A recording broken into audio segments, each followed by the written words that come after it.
Hello, ladies and gentlemen, and welcome to your North American Challenger Cup, week number 3. I'm your host, F. Dot, alongside my co-caster, Kret. We've got a lot of interesting games for you today. Which game are we starting off with at first, Kret? Today, we're going to be starting off with Torch versus That's a Paddlin. Now, That's a Paddlin will be the higher seed. They have opted for second pick, so Torch is going to have the opportunity to do that. And Torch is a team that we saw in the play-ins. They went 0-6. They had some trouble. They had some roster changes after their very first game of the 6-game play-ins. Right. But now they're back with even more roster changes. Their roster actually looks fairly strong, FDOT. And, That's a Paddlin is a team with a bit of competitive history, too. They were an amateur team about a year ago. The captain and founder, to my knowledge, is back and trying to get things going again. He wasn't bad before, and if he plays like he used to, kind of the same case with Ecliptium from Snapchat Gaming and now Vicious and Delicious, they renamed. He could be very strong. I think he's in similar shoes, but they're big shoes to fill. They definitely are, but that could be interesting. As we wait for this game to get started, because we're going to go right into it, folks, what are we really looking at? You seem to really be well-versed with these teams, so who are the players that we really want to keep an eye on for this matchup? All right, well, looking at the teams, we've got One Glance and Akura making up really the notable players on Torch. One Glance is the Hunter player. He was the Hunter player all throughout the plains, and he's a player where you look at him, you're like, you know what? This player could actually grow. This is the sort of player that we could see in the Pro League. Maybe not now, maybe not this year, but eventually. And that's always fun to see. That's one of the highlights of our Challenger scene. On the other side, Proudfeet in the AD carry role, and then AAMC 90, who I believe is a mid, or at least he was in the past, I'm not sure if he is now, are both the players to watch for That's a Paddlin. So I am excited to see how the ADC lane, or the ADC role is going to go, because I think that really is the two team captains and the 2-star players. Nice. I'm definitely excited to check out that lane, and I'm excited to get these picks underway. One Glance locks in the Nuan, passes over, but the bans are pretty standard this time around. We see all the assassins nobody really wants to deal with, Kret, with Serket, Loki, and Mercury, and then Zhang Kui, because for as long as I can remember, nobody really just wants to play against that god. Yeah, so one thing we should note, just so everyone is aware, Serket is currently bugged, and the third hit from her Deathbane Poison, which is the triple dash, does not deal damage right now, or has the chance to not deal damage. I'm not sure on the specifics, but the point is her 1 is bursting for less than it did last patch. This is an issue. I am sure it will be resolved, but it's on the current patch. We will be playing with it, so Serket is currently slightly weaker than she was before. She still has very strong burst from her Catalyst. She still has a lot of mobility. She still has the control from her Poison, so make no mistake, she's still good. She just doesn't have as much damage as we're used to.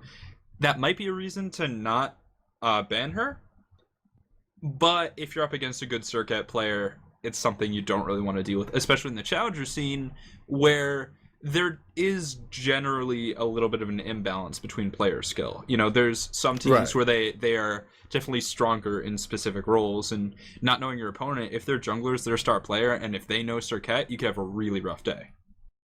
That's definitely very true. Moving on to the next ban phase, interesting. For the team on the left, we have Geb and Athena picked up. So we might be seeing an Athena jungle. That's really exciting to me. It's one of Laz's from Dignitas's main gods or main things that he likes to pull out. So the Geb Athena pickup is definitely exciting.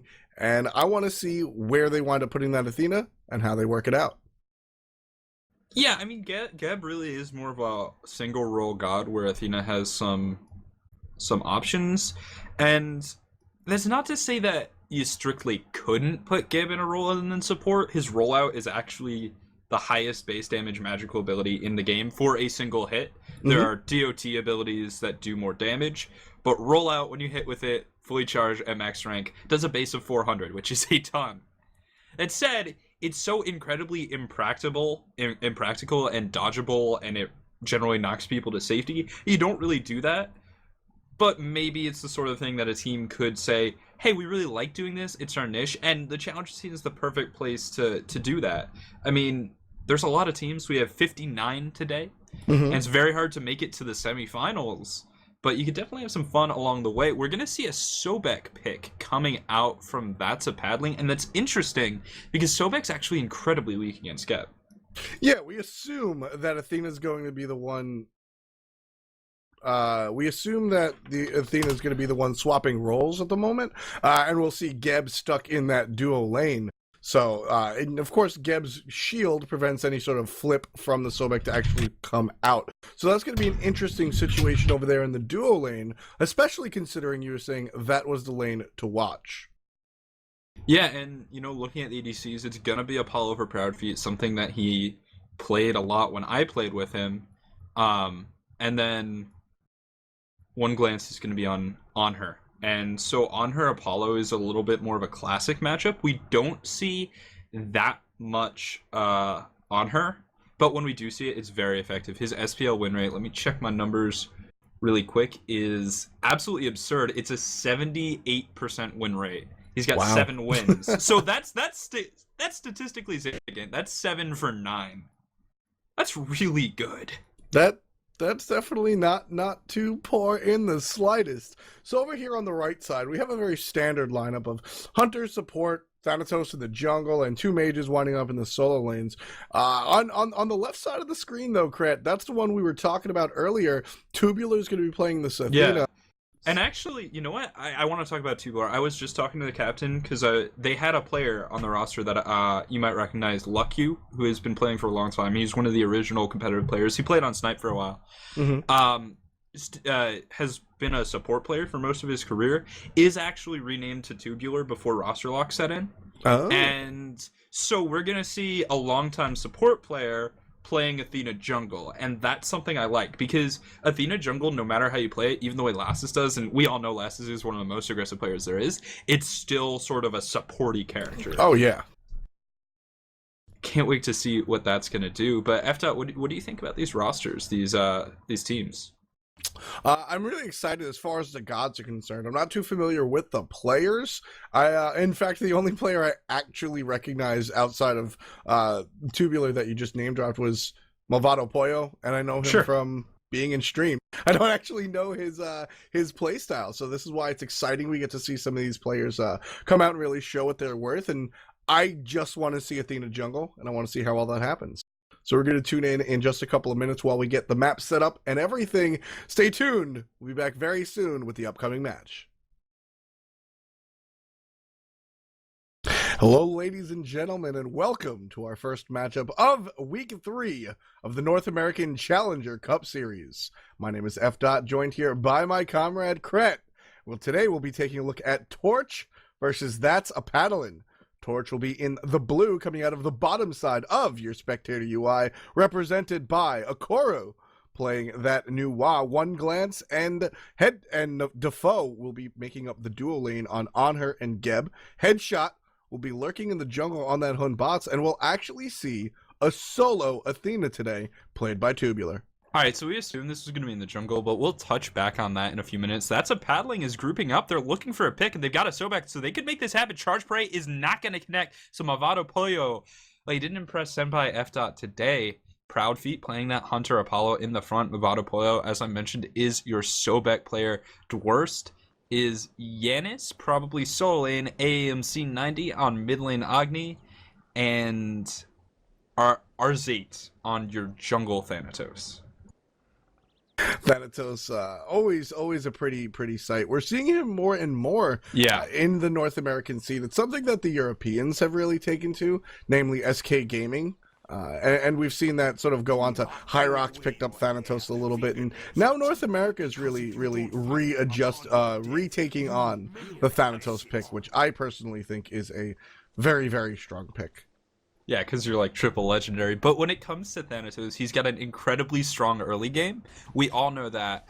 And sort of the reason he went out is people started to deal with him in the early game and that they weren't feeding him.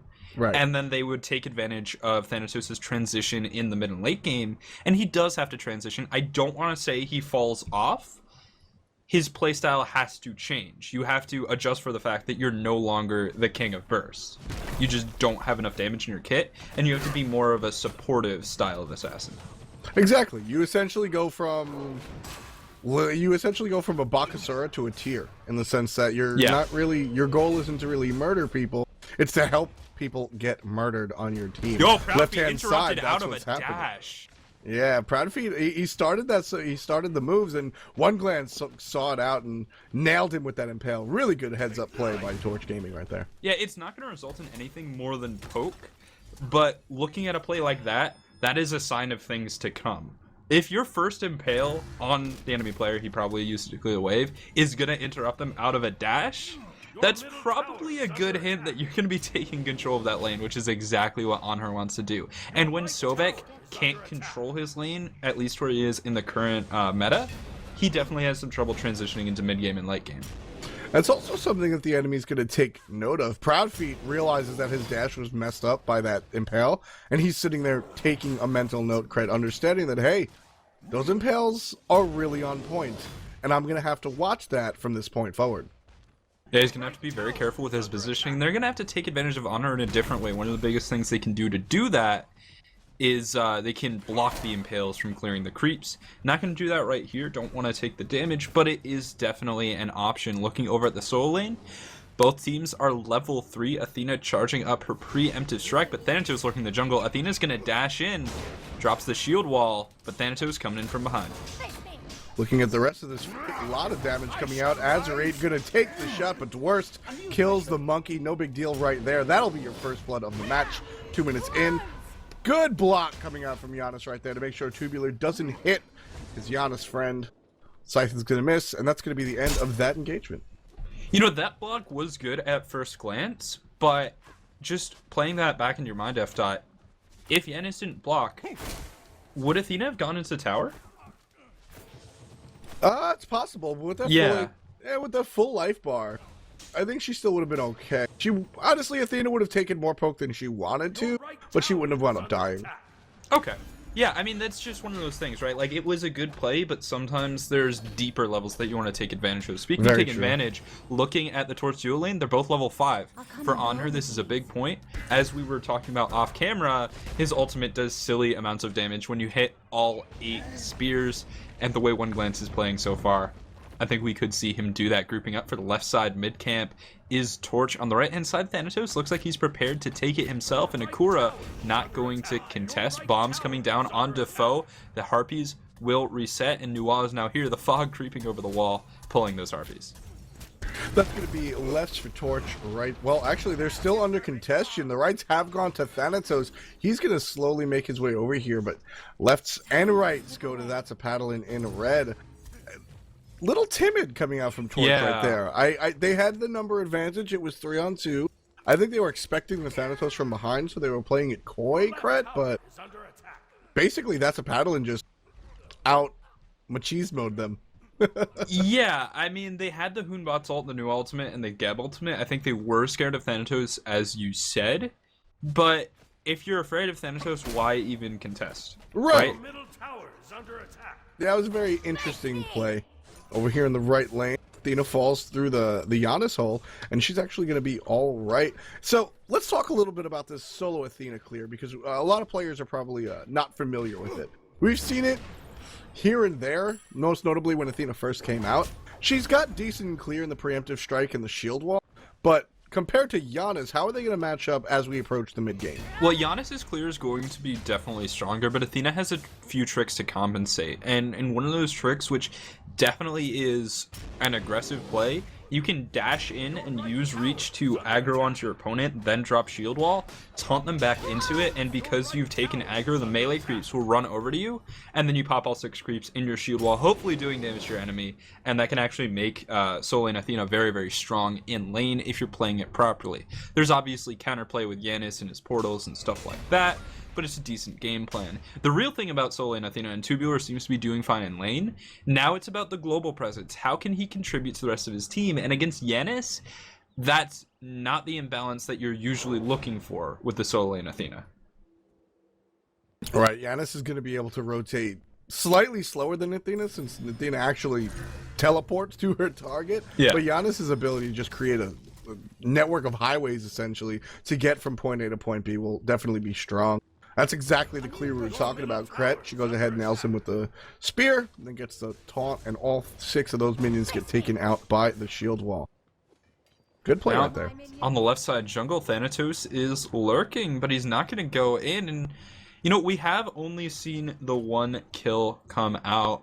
And honestly, I think Thanatos wants to keep that going a little bit sooner, but he hasn't found the opportunity. Now lurking over, trying to get an angle on the left side duo lane, but he's just going to come to lane with Scent of Death, and I don't think is really what he needs to do if he wants to get a kill. Yeah, Thanatos is an aggressive character by nature. Gonna get caught out by headshot right here. No teleports by hitting the Sacred Monkey. And no follow-up from Thanatos either. I want to see a little bit more aggression coming out from Arzate over here. 3 people surrounding the Geb. He is again going to roll out. No problem there. Athena's coming over here. Looks like a fight. Ultimate from Hunbats is going to miss completely. He's still going to go on the right side. AAMC is getting aggressed on. Apollo's got a forced over. Jumping up, there's Nuwa. That's gonna hit him, but not enough to kill that guy. Arzate down on the back line, stunning 3. Another ultimate coming out from Geb. That's gonna be good. One glance takes down 2 with the ultimate out of on her. Those spears are gonna hurt. And that's going to be a 2-for-0 exchange going the way of Torch. Wait, but there's more. It's going to be the Gold Fury pulled by One Glance, dropping the pillar, not going to pillar block that, and I think that's a mistake, but they shouldn't have too much trouble as they have an 80 carry, a Stone Shield, and then 2 Guardians to trade off between them. So there is enough health to take this. There was a lot of stuff that was interesting in that fight. Definitely a big problem with the Hunbats ultimate and the Athena ultimate completely not connecting, which I want to say is just sort of sausage fingers, just pressing the wrong button at the wrong time. But then Agni got interrupted out of his dash. That's very hard to do. I think it was a Nuwa stun, and that kind of changed things completely. Yeah, Agni was just immediately forced out of that fight. We didn't see the kill confirm from the Nuwa ultimate, but forcing a player out of the fight in that situation, we always talk about how valuable a kill is versus just forcing somebody out of lane. Sometimes they're far apart. In that case, Agni might as well have been dead because he just couldn't contribute to the fight. That allowed Anher to come around from the backside, get the kills in the ultimate, and really just confirm everything, including the objective. That's going to leave before the 10-minute mark. Torch up 1 kill, 2,300 gold, and 2,100 experience. They're looking pretty good. Well, and especially when you talk about where the gold advantage is, which is so important at this stage in the game, and One Glance is up nearly 1,000 gold. He's going onto the Sobek and will find the kill. Every spear connected from Desert Fury, lands the auto attack afterwards. Athena ult to rotate over, but not necessary. 3 players from that's a Paddlin under mid tower, including the Apollo, and so they're not going to be able to respond with any form of map pressure. So One Glance is really big. He is actually 1,000 gold ahead of his counterpart 9 minutes in. I really like the choice from Athena to rotate over here. If Athena was against a physical solo laner, and that solo laner was in lane at that time, I would completely and utterly disagree with it. But the fact that Giannis was out in the jungle, and it's just a Giannis, it's not a physical solo laner, means that Athena can come, rotate over to the left lane, secure the tower, which they just got, and teleport to the tower and control her lane. That's right, folks. Athena has teleport to towers. This Athena is going to be more global than Carmen Sandiego. And the real thing about double teleport Athena really is when you're just talking about yourself, you don't really need the second active. In the middle lane, nice stun coming out from AMC, gonna drop bombs. And that was one of those situations where it's a really great play, but he didn't get enough damage from it because he's not at the point in the game where he does that much damage just yet. AAMC on that Agni, not far enough ahead to really take advantage of his opponents the way he wants to. Mid-camp spawning right about now. We're going to see blue team Torch take over the left-hand side. Both of them go to them. Right should spawn in a little bit of a delayed fashion. Torch could actually make it to the right side if they so feel fit. All we have is a Sobek and an Agni right here. Coming around the backside, being very aggressive with their positioning, is Torch, just able to completely bully the enemy out. Support and middle lane have a level advantage, so no big deal right there. Thanatos, again, just a little bit too late to the party, Kret. Really need to see a little more aggression out of Arzate right here. Well, especially because he's starting to fall behind in experience too. We actually, hold on, new ultimate coming out. Gonna look for the kill on Proud Feet, but Proud Feet survives with about 50 health. Literally survived because of natural health per 5. Don't say that often. Or Mez. Mez does give Apollo protections. That's true. So what most likely wound up happening was Apollo probably used the Mez, despite nobody being around him, just to give him a couple of protections. Apollo's in the air, looking to sort of help out in this middle lane fight. We've got an ultimate coming out from Hunbats. That's going to spread. Headshot already murders the Sobek. That guy's going to be dead. Headshot needs to find his way out, but also trying to find a kill onto Agni. Once again, forced out. RZ gets the kill he's been looking for. That's a 1-for-1 trade. Jungle for support. Not going to go too well. One glance jumps over the side. The Soul Reap, fantastic heads-up play right there. He needs to get out, as that's a Paddlin have now rotated from the solo lane. Yeah, Akura is back and should have enough wave clear to hold this tower. It's just about the end. Is Lurking gonna teleport through, tries to find the hit, but doesn't get the unstable vortex. One auto attack, and here's Tubular, gets the taunt into the shield wall, just enough to get out. Now dropping the unstable vortex is behind him, teleports the long way through the jungle, and now Tubular's really low. We'll be able to dash away, and it looks like, wait, the lazy back, the Soul Rape, it doesn't connect through the wall, taunted under tower. Arzate will not take the second hit, somehow survives. Everyone somehow survives. That was a very just sloppy spread out encounter from both teams, honestly, Krat. We had On Her that just didn't want to go home, and kind of countered by the Giannis that just didn't want to go home. Everybody was low for an extended period of time, and Noah's ult was already down. But it was weird too, because it was very sloppy in terms of getting the kills, but when it came to actually playing well to stay alive, everyone played perfectly. Exactly. Which was so strange. So only in terms of getting kills was it sloppy. Everyone's individual play when it came to surviving was actually pretty much flawless. So very interesting encounter there. Gold Fury's that's Paddlin are getting their eyes on it. It is 4-2 in terms of kills, but 3,000 gold and 3,900 experience currently in favor of Torch. One glance once again doing very well. Athena finished a Void Stone for her team, so actually, hold on, look at this rotation coming to one glance. Yeah, could be in trouble. It's all about the Sobek. Has to get the mechanics right. Defender Olympus going to come through. Tail Whip will not connect, and Mavada Poyo is not going to go for the charge prey and will respect the Athena ultimate and the rotation to save the Hunter. Yeah, I mean, that's sort of the luxury that having an Athena anywhere in the game, support, solo, jungle, that's the luxury that you have. You can push up that far, knowing that the Athena ultimate will not only provide you damage resistance, but it's also going to deter your enemy from really engaging on you. We see Torch engaging onto this Gold Fury, already at about 30% HP. In comes Arzate, silences out the tank to try and prevent the hog, but it's good anyway. Giannis ult comes through. Arzate's in the air, taking damage from that new Wa ult. Gonna go ahead and miss the tank that he was looking for. The moves come out. One glance picks up Poyo. Not able to kill Geb is Proud Feet. He needs to get out while Tubular takes out the mid laner in the middle. And Proud Feet is actually going to go away empty-handed, missing that kill on Defoe. A little bit of call confusion there as One Glance can't make up his mind to rotate over. He didn't think he'd be able to get Apollo, but he wasn't able to do much in the middle lane either in terms of kills. In terms of pressure, this tower very well could go down. They do have new minions to help tank. They do have penetration boots on her. And it looks like the mid lane tower for That's a Paddlin will be going down. Second tower of the game taken, going in favor of Torch. They get a mid camp as well. And overall, that's very much a one-team fight. Yeah. And one of the things that I want to point out here about Torch is that, so I think we can objectively say that neither of these teams are really going lights out when it comes to team fights. Torch is going for the fire giant right now, Krat. 14.5 minutes in, no vision from the enemy on this. They thought they'd try it out. If nobody came over, they'd finish it. But Arzate spots them out, so they're going to go ahead and disperse. But what I was saying earlier was that, so neither of these teams are really nailing the team fights perfectly.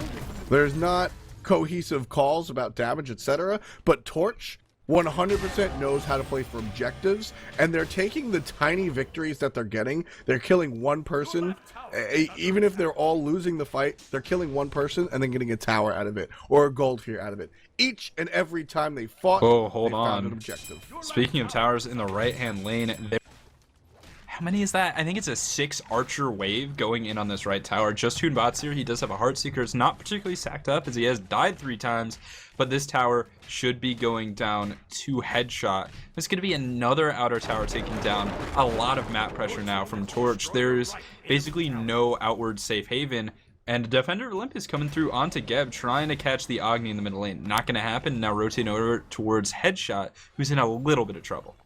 Headshot tried to find his way out, but now he's finding his way back in as the rest of his team is here. Rs8 forced into the air. 2 members of That's a Paddlin find their way back into the right-hand lane. And now you just have 4 members of Torch sort of hanging out over by this top right mana camp over in the side of the Chaos Jungle.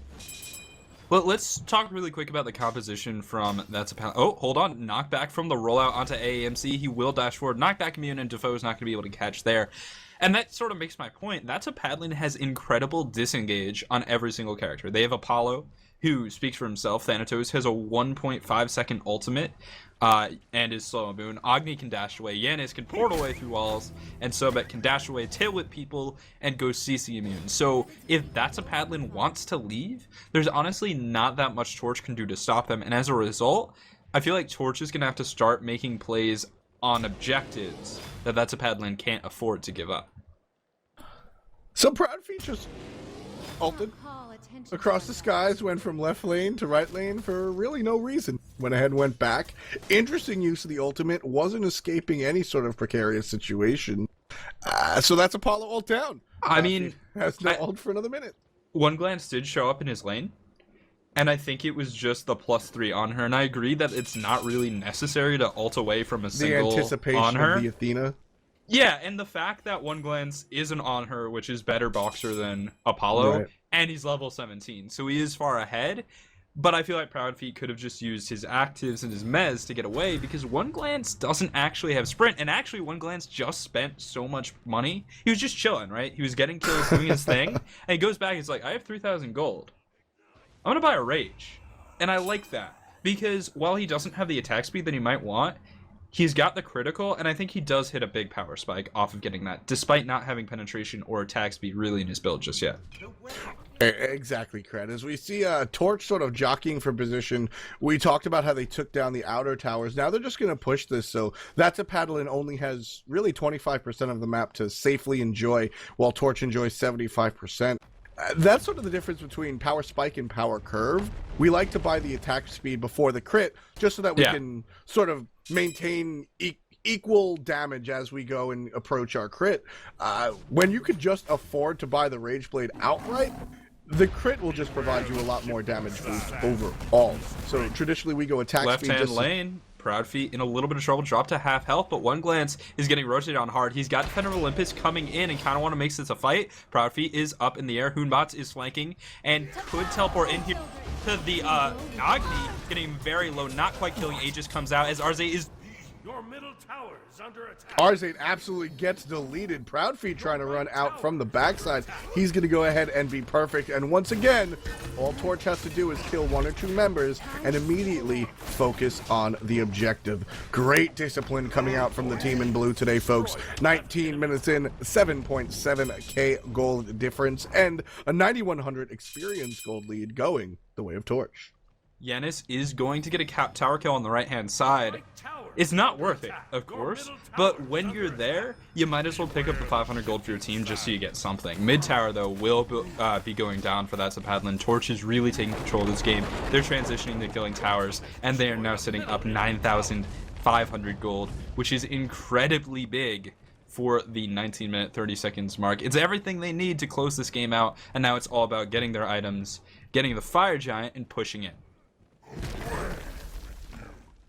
Torch just absolutely has their mind on those objectives, as you said, Cret. You know, they're looking for each and every single next move. We even saw them. One of the plays I really liked coming out of them was 14 minutes in, they noticed that there was no wards around Fire Giant, so they tried it.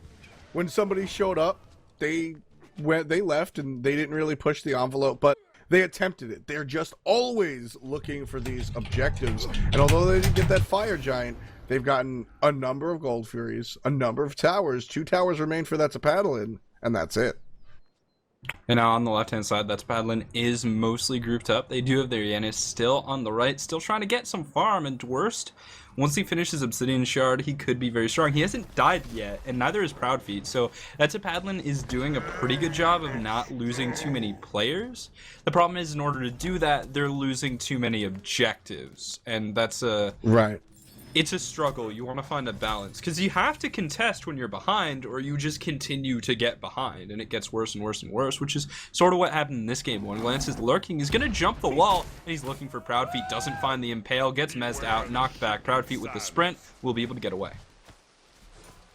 Not enough to really deter One Glance. One Glance just looks at him, says, okay, you blew your sprint. I blew an impale and a pillar. That'll be back up next time you want to fight me. And now I'm closer to your tower. They're going to go ahead and trade blows, but Agni's making his way to the left-hand side, taking a look at the scoreboard. Tubular does have ultimate up, so Athena will be able to assist. Fire Giant. It's been pulled, and it looks like Arze and Dwurst are here. Arze going up in the air on that Thanatos, and the Fire Giant is going to be reset. They get the Thanatos ult. Everyone's taking a lot of damage. Here comes Dua hitting 3 members of the enemy team. Athena ulting onto Defoe. Defoe trying to roll out onto somebody. Can't land. Gets to roll out onto Poyo. 3 members in red. 4 members in red. Now that Apollo's dropped down. Good meds on a Tubular. Poyo picks up a Cora. Looking for more damage onto Tubular. They're not going to chase it. Arzate takes 2 shots from that tower. That's going to push him out of the fight almost completely. And Defoe and Headshot surrounded. Walking away on the right side while silently One Glance picks up Arzate, trying to make things happen all by himself, getting flipped by the Sobek because that's a lot of damage. Headshot gets hit by one single Agni bomb. Tubular. The fight continues. Yeah, Tubular's up in the front, will have his preemptive strike up soon. Sobek's trying to block, but able to get the charge off. Proudfeet could be in trouble. Taunt will be coming out soon as Sobek tries to peel. Tubular's going to be slowed down by this. Good knock onto that and it looks like Poyo, Sobek. Tubular gets that last hit on that. He goes ahead and picks up the kill. That's going to be a 3-for-1 trade. Akora did die, but they got rid of the Thanatos, the Giannis, and most importantly, the Sobek. With the Hog 3, he'll still be down for 20 seconds. So the 3 members of Torch here, as long as AAMC doesn't kill them, should be able to pick up this fire. AMC forced to dash away, so he's going to have some trouble contesting, but Torch could have some trouble taking the objective with One Glance trying to zone. Now Arzate's coming back in. Headshot and their new op player, Akura, are coming back in, and it looks like the Fire Giant will once again be disengaged. Tubular taken down by the Assassinate. So strong late game, but nice impale into the wall. Crit comes out. Nice death scythe, but the jump forward, the auto attack, find the kill. Headshot now in the mix. We'll get the kill onto AAMC, and he's just got Proudfeet to contend with. Jumping with the somersault. Does get this slow. It's 50%.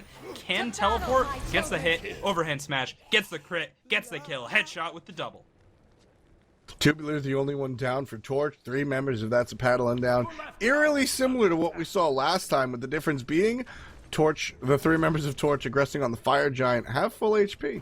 Giannis ult comes through, deterring Torch from really taking the Fire Giant. Love what That's a Paddlin's doing. They keep dying, Cret, but they're preventing Torch from getting Fire Giant. And Torch seems so one-minded, they refuse to change their mind. They want this Fire Giant. As long as That's a Paddlin keep doing what they're doing, they can split push or do something else with their Apollo.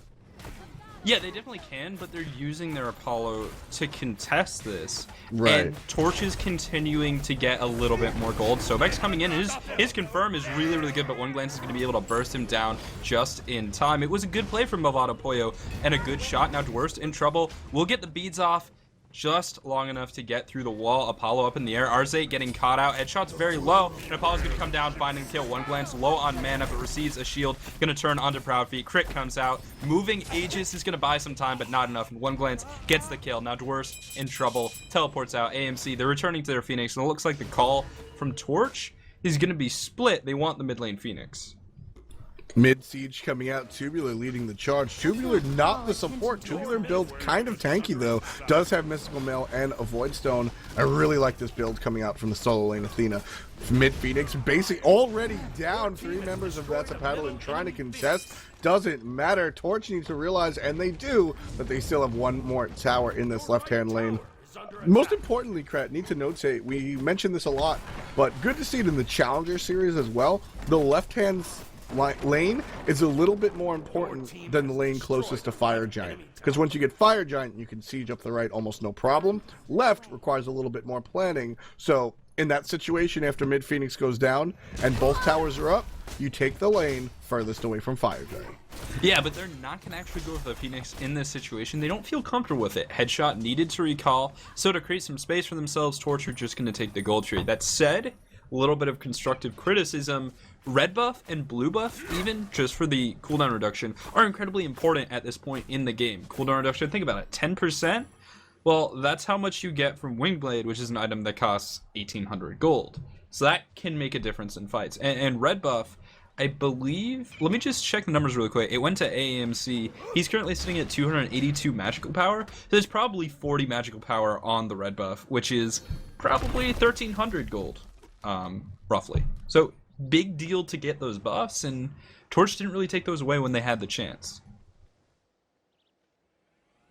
For members of That's a Paddlin up here in the middle lane. Headshot lurking in the shadows, but he's all alone, so thinks better about jumping in and sort of starting a problem. The rest of his team on Torch over on the right side of the map, clearing out the minions, looking at this tower. They're going to go ahead and make the move. Nuam minions come out. That'll be enough to take the backdoor protection off, and the tower already down. That tower is down on the right-hand side. Defoe is pushing forward. Headshot is really going for burst on this Hoonbots, having the Deathbringer and the Heartseeker probably sitting around full stacks. Dash in from 2. And the taunt he wants. Movado Pollo will lose his bubble. He's going to lose to drop that him pretty as low. Here's the ultimate coming out from a headshot. Dwarf goes down almost instantaneously. Jumps back onto the Phoenix. We got 3 members in the actual base. One glance, his ultimate going to go through the wall, but missed Proudfeet and hit the wrong target. Middle and right-hand Phoenix are down at the moment, so this Titan is ripe for the picking. Proudfeet ults on the left side. Headshot tries to take him down, already at about 40% HP. Everybody's focusing the Hunter. He's going to use the moves, get back in there. Up in the air, Thanatos gets the stun onto Defoe, while Akoro takes out that original target. That was Apollo. 5 members in blue still alive. Rz forced out of this fight. Pollo doesn't get anybody with that charge spray. Titan already down. That's a win for Torch Gaming. They're going to take this one right away. 19-6. Gold difference about 17,000 gold. Congratulations, Torch. You're moving on to the next round. Yeah, Torch in 27 minutes and 34 seconds will be moving on. And let's take a quick look at those brackets to see who they're going to be going up against. Torch are looking to face the winner of Thundercats and Team Imperfect on their side of the brackets in the round of 8.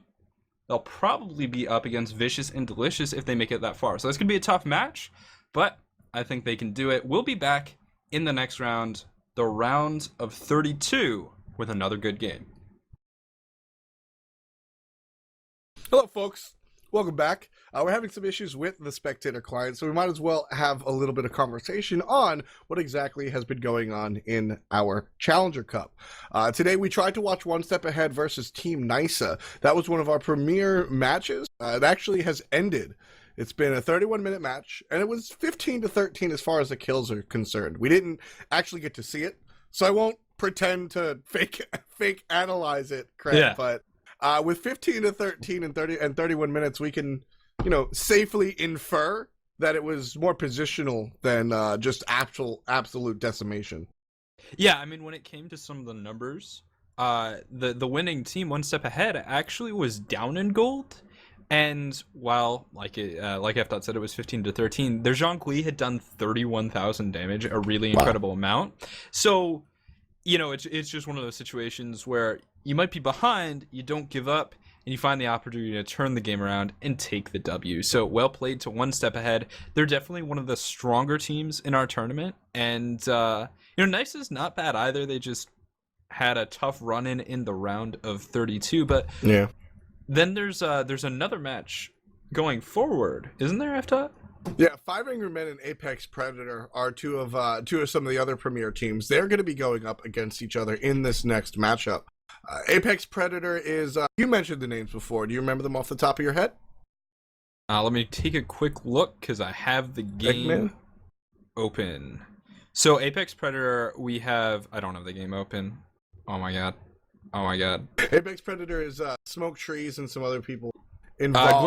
Glickstick. Yeah. Glickstick. Basically, what the point we're trying to drive home is that the characters' names might not be familiar, but the play is definitely far from unknown.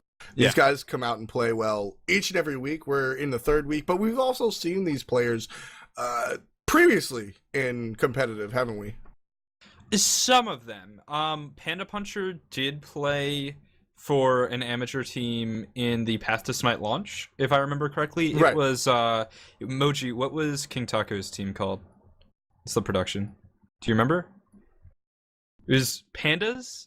Something like that? Panda Bears. It was the Panda Bears. Thank you, Panda Moji. Bears. It was the Panda Bears. Thank you, Moji. So King Taco's team, the Panda Bears, I believe they had Panda Punchy on their roster. Panda Puncher on their roster. So he's back in the Challengers Cup, and I want to see what he can do. Their team looks pretty good. In the next round, they've got some tough opposition. Yeah, I mean, we've seen them play very strongly, but at the end of the day, their opponent is 5 Angry Men. The name is familiar because the players are familiar. 5 AM is the best, Mace to the face, and some other people, BCHM, other high-level ranked players. And rumor has it that Pain to Beyond and Shadow Q are lying in wait to join this team. Yeah, I mean, it is Pain to Beyond's brand, which is why I think they have the 5 Angry Men name. Exactly. But it's one of those situations you don't see that in Smite too often, certainly not at the top level, where you have a clan more than a team. Their roster's a little fluid. I mean, they've got Cloud, they've got BCHM, they've got Homie Effie, just board Storm, formerly of a Mighty Storm, Mr. Wiggles, Pain to Beyond, Mesa Vase, etc. They have more players than can play in any given match, but they also are switching people out and using people in different ways. BCHM is a jungle main, but today they're playing with Mr. Wiggles, or they have been so far. They do have enough players; they could sub people out basically whenever they wanted. So that's definitely a match that we want to be looking for. As F. mentioned, we are having some spectator issues. We're trying to get that resolved, but honestly, the North American Challenger Cup is more competitive than the North American scene has been in the past. I mean, North American scene in general has been 1 to 2 dominant teams, and yet for the Challenger Cup, it's kind of like Europe, where you've just got a group of 8, 10, 12 teams who are really close, and anyone can take the win any week. Which sort of brings me to the standings. Looking at these standings at the top, you've got Vicious and Delicious, which is rank 1 with 112 points. Because in their first week, they placed round of 8. Right. And then when you look at the second ranked team, Team Salt, with 102 points, they have 102 points because in their first week, they placed first. In their second week, they got eliminated in the round of 64. Anything can happen.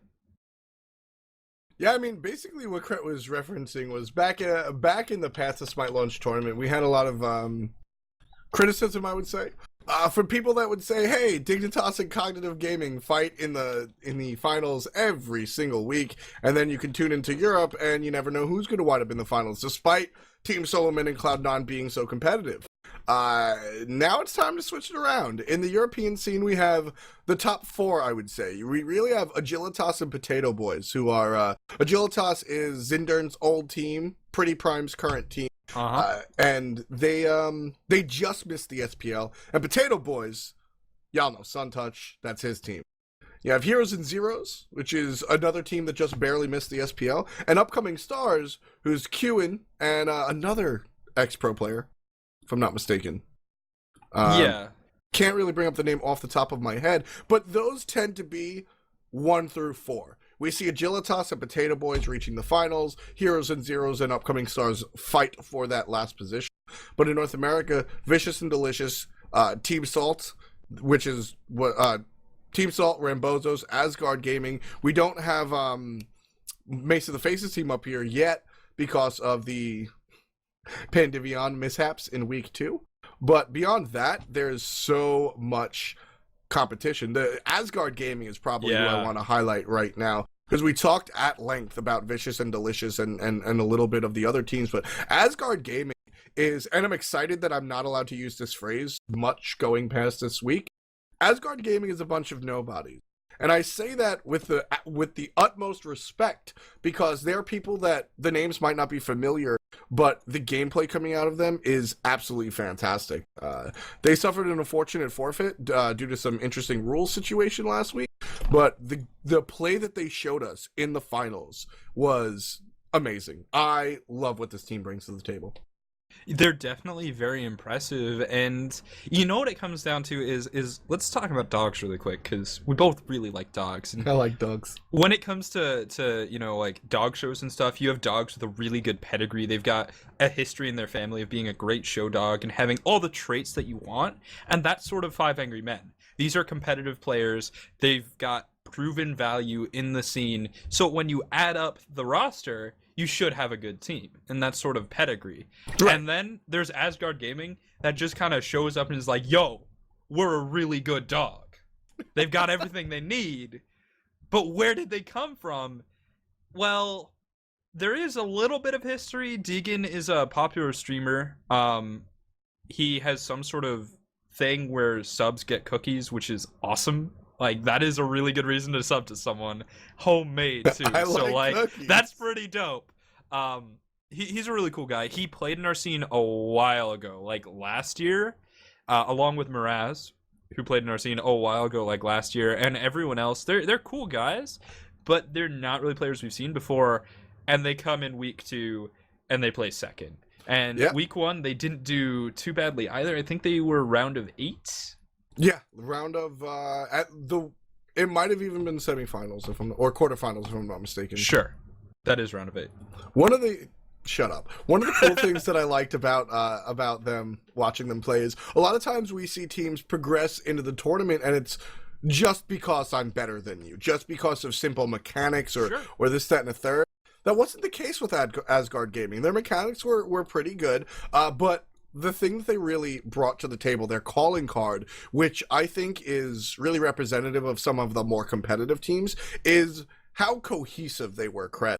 We saw early, and I pointed this out to you off the air and maybe even during the broadcast, we saw early rotations onto the red buff, which included the middle laner. And that to me is like a distinct example of something that a more competitive and practiced and more importantly studied team does, that a team just trying to win by being better than the opponent doesn't really pull off. That sort of cohesion, having Deegan really understand that that's his role to support by showing up there, that is a team that watches SPL, that watches the established competitive teams and say, that's a good play, I need to incorporate that, let's do that. And they understand that the entire team is just a system of pulleys, and in order to make one side successful, another side has to come as well. It's very, very true. And well, we should also note that last week we said they took second place, but their path was incredible, just off the top of my head. I know for a fact they beat a team that we've already hyped up today, Five Angry Men, under a different name. They basically took all their individual player names and just shoved them together, and it was completely unpronounceable. Pretty clout thing to do, honestly. But they lost to Asgard Gaming, so thankfully we didn't end up casting that team name, which was good. Shout outs to those guys; they're great players, and I love having them in the scene. But when we can pronounce your name, it makes your casters a lot happier. Let me tell you. Yeah. But they beat Five Angry Men. Yeah. And they beat the One Step Ahead team that we were talking about with Radio Mist and Too Many Apples. They've since changed their lineup, but Radio Mist and Reb RG, that's a decent team that you got to watch out for. Yeah. So they came up on the top side and they wound up beating Apex Predator. That was an exciting game as well. I think Apex and Asgard Gaming are pretty well matched up, and they beat it. They wound up beating Apex Predator in that game. So they had a hard bracket, and they wound up making it to the finals. So I really think Asgard Gaming is a team to look out for, and they're 4th in the standing right now. I'm not so sure they're going to stay there. Vicious and Delicious, Team Salt, and the Rambozos are all extremely powerful teams, but if you want this caster's gut reaction, I think Asgard Gaming is going to climb those charts very quickly. Well, and the other thing to remember, when you're talking about a tournament, there's one team that comes out on top, and the idea is that because of the way seeding works, and because of the way the tournament brackets work and how they get smaller, the best team wins. So, last week when Asgard Gaming beat out Apex Predator, they also, by virtue of that, effectively beat out One Step Ahead, who actually did beat out Team Salt. So, they've proven themselves to perform better than those teams. Right. Team Salt being ahead of them in the brackets, and I think who's the third place team? Is that Apex Predator? The third place team? Yeah. Yes. Yeah. So they've proven themselves to perform better than Apex Predator as well. Oh, no, I mean, Apex Predator is in 6th place. who's third Rambozo's place? are third. Okay. I think Rambozo's fell on the other side of the brackets, but I'm looking at standings. My mistake. yeah. Either way. No. I mean, I Anyway. understand, and you're correct. Asgard Gaming, they need to prove it's not just beginner's luck. They Right. need to do what Mortality did in the Pro League. Mortality had a really good first week, and then they came out second week and they're like, yo, wasn't just 1 week. Changes with the third week, they've had a little bit of trouble, so maybe it was sort of 2 weeks of beginner's luck. I don't really know, or more like they're not beginners, more like new to the SPL luck. But my point is, Asgard needs to do the same things. They need to prove that they can be consistent, and I really want them to be. If I had to pick a team, that would be my pet team, the team that I just want to see succeed. I don't care if they win, but I want to see them become bigger and bigger and better and better.